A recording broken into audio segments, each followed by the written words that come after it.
At this time, I'd like to call the meeting to order for the 2013 Minnesota Horse Council Annual Meeting.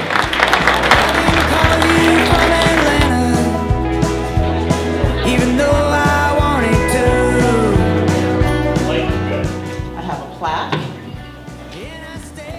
and roses and a card from the Horse Council. And again, Marion, we thank you so much. And I wish I had said yes to another whiskey. Joker was just great. I mean, when I first rode him, it was like, this is gonna be the horse that I'm gonna love. And he was. Sometimes he would get a little antsy, but that's the way he was. And other times he was good. So now he's 28 years old and living his life the way he wants it. Thank you all very much. I just want to say that Will is a very deserving horse. He has a special place in a lot of people's hearts, so thank you very much. Thank you, everyone. On behalf of Nancy Turner and Tom Marody, who ended up being Spirit's Forever home, this means a lot to them, and I'm happy to accept them. Hey, I'm calling through the pines and through the fields. And hey, I'm under your gun and underneath your wheels, underneath your wheels.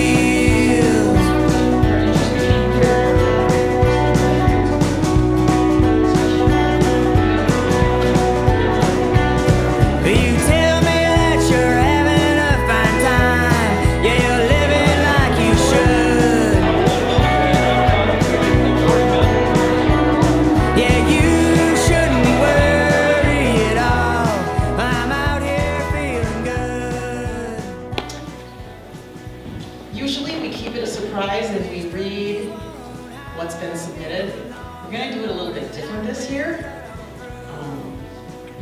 I would like Bev and Dick Lindeman to come up to the front of the room, please.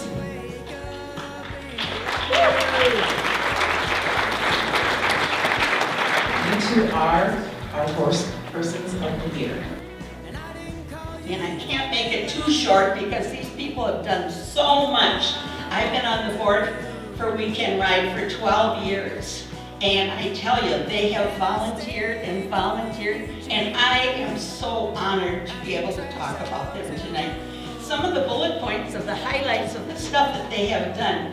This couple was married in 1965, and they have 2 children, and we didn't invite them tonight because we wanted to keep it a secret, and we knew they would know if they were here. They started volunteering in the equine industry in the early 90s. One of them has already been recognized in '98 as Carol Levin's 11 People Who Care. He and his wife began volunteering both at Weekend Ride, where they both still volunteer several times a week and remain the backbone of this Minnetonka-based organization. 23 years you volunteered? Isn't that amazing? Woo.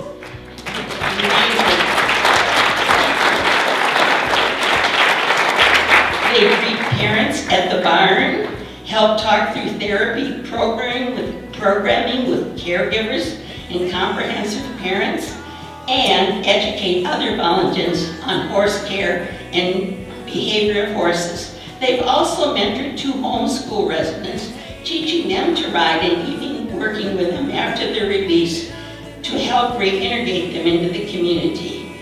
They have been volunteering at the Minnesota Horse Expo for as many years as Glenn has been the president of Expo. That deserves a hand alone.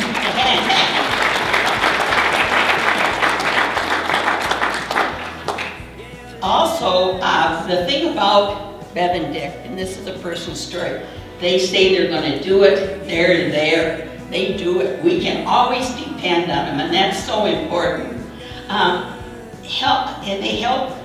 They have also mentored the homeschool students. They've been volunteering at the Horse Expo, and Dick has been referred to as the ageless hero.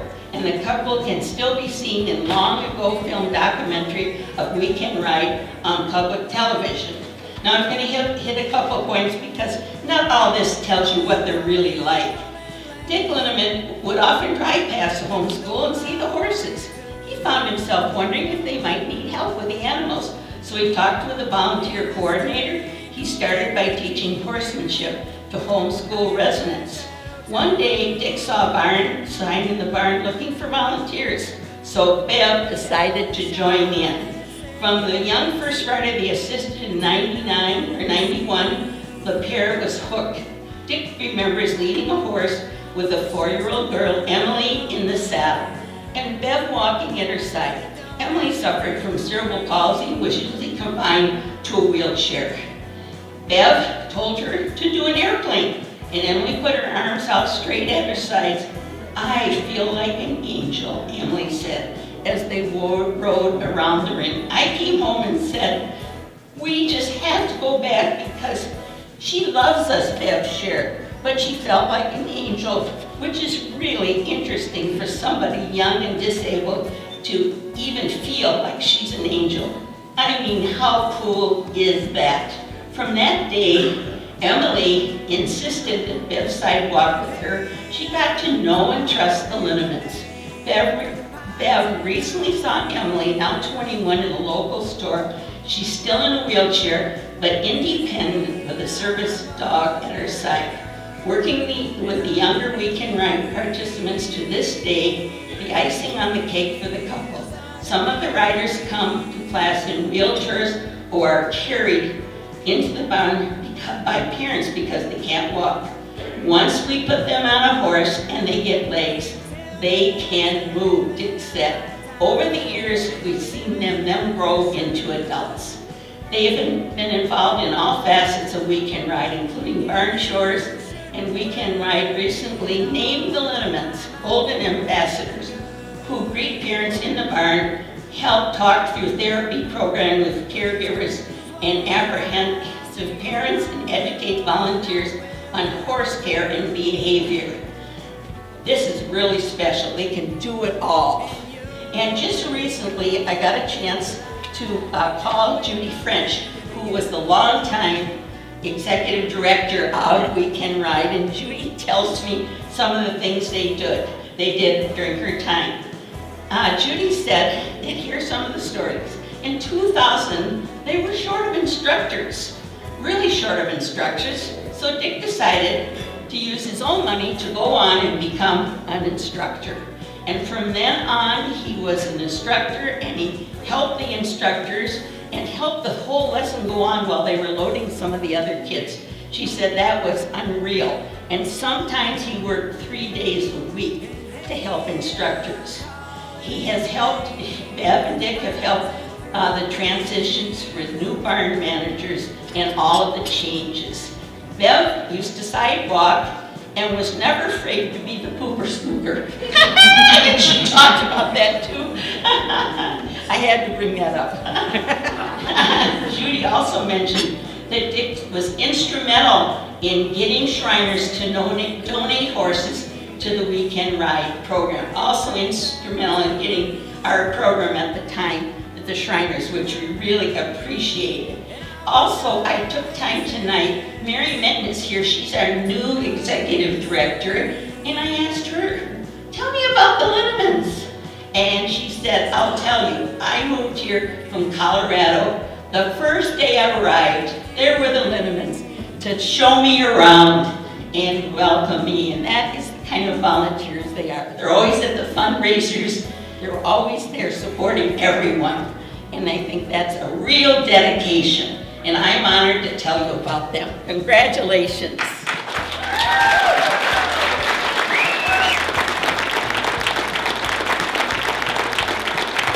I had no idea this was coming. But what I'd like to see is that Gandhi said, the best way to find yourself is to lose yourself in the service of others. Bev and I have been doing that because we love to do it. We seem to get more out of it than I think the people that we work with. but we've enjoyed it so much. I just turned 87 last year, and I haven't ridden for 2 years.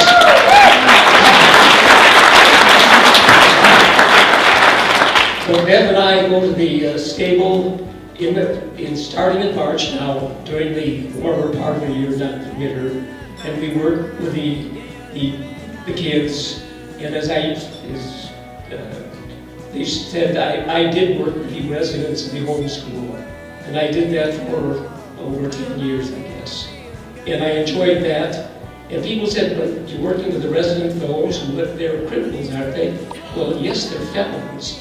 But I said, when they got down to the barn, the horse was bigger than they were. They could go and rob somebody, steal something, but when they got the horses, they were frightened. So we taught them how to get comfortable with the horse, and it was just a remarkable experience for us. And in all I started riding horses at age 58. And I started because my kids got grown up enough so they could drive a car. So I said, now it's my turn. So I started with horses in 1984, and I had a horse for about 25 years. And 3 years ago, I rode on Christmas Eve day for my last time. And I rode for 2 hours, and the next day I could hardly walk. So I decided that probably I'll just work with the horses, not on them. So thank you very much for this honor. Usually Bev says most of the things that I would say. So if she wants to say something, no, she said no. Okay, thank you very much. I appreciate it.